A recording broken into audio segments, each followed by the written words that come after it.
sports. The top two teams in the Western Buckeye League had an interesting connection last year. Both teams were under first-year head coaches who shared first-year success in the 2014 season. Wapakoneta went undefeated and won the WBL title, while Kenton only suffered one league loss to Wapakoneta.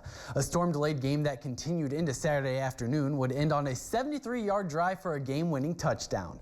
Our countdown to kickoff 2 days continues with these two WBL powerhouses. Countdown to Kickoff is brought to you by Metzger Financial Services. Call today for your free no-obligation consultation. Go! Go! As for now, the Redskins have the upper hand in the Western Buckeye League. After Doug Fry left for St. Mary's, Travis Moyer stepped in and did what he does best, and that's win. The coach has a regular season streak of 68 consecutive games, not suffering a loss since 2007. He looks to keep that loss column blank, but he will have to do so without some of his elite talent from last year. All-state linemen Thomas Shaline and Blake Fenning are lost to graduation, along with all-league performers at 9 different positions. However, Coach believes his team will be just fine. With teams aiming at the Redskins, the target is set on their backs. The pressure to win the WBL is there for Wapak. How they take the heat is a different story. We know we've got a target on our back, and that's okay as long as we work hard and we prepare each and every week. We have what a lot of people want in terms of a league championship. And, you know, I know from past history that it's a lot tougher to stay on top of that mountain than it is to climb that mountain. And, you know, so we're going to have to work extremely hard and understand it's not going to be easy. We prepare for it. That's what we hear every day, and that's what we got to do. And that's the truth. We just got to get used to it. It makes you want to work harder to achieve that goal. Right behind Wapak in the Western Buckeye League standings last fall were the Kenton Wildcats. Under longtime assistant and first-year head coach Brent Fackler, Kenton claimed their third regional title in 4 years. But this fall, the Wildcats are working on filling in the holes on both sides of the ball. Kenton graduated 7 starters on offense, including 4 wide receivers, as well as 8 starters on defense. And with a smaller senior class, the Wildcats will rely heavily on their juniors and sophomores to pick up the slack. The good news is that junior quarterback Trent Heights will take some of the burden off his teammates by putting up some big offensive numbers this fall.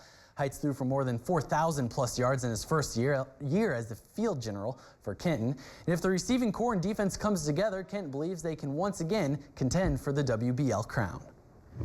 We did really well in the 7-on-7s this year. I saw a lot of development from the wide receivers. They're doing phenomenal, and our defense, like always, is going to be great. The tradition is always the key. We just got to do what we do, and that's improve. We've lost a lot of great players, and I think you know, our kids are up for the challenge. There's some guys there that were waiting in the wings, and they're ready to step forward. It's their turn.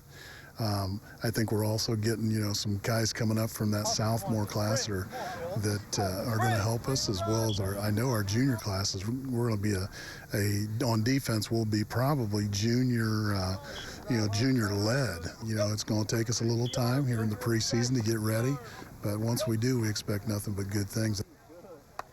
Our countdown to kickoff series continues tomorrow with a pair of Northwest Conference rivals. Tune in at 6 and 11 as we preview Ada and Columbus Grove. From the gridiron to the tennis courts, Ada and Lehman Catholic opened their respective seasons together in Sydney. First singles, Ada's Mackenzie Wilson's won in the corner and out of reach. Wills wins 6-0, 6-1. Second singles, Meredith Marshall finesses one over the net. Her opponent can't get to it in time. Marshall later wins 6-2, 6-4. And in first doubles, Libby Milks is serving for the Lady Bulldogs. She dials up for an ace for Ada. Shortly after, her partner in crime, Olivia Gonder, is up on the net and pokes it back over for another score.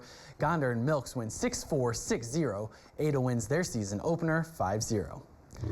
Coming up after the break, your Indians are going crazy. The heavy hitting continues after this quick timeout. In the big leagues, the Cleveland Indians placed rookie pitcher Cody Anderson on the 15-day disabled list.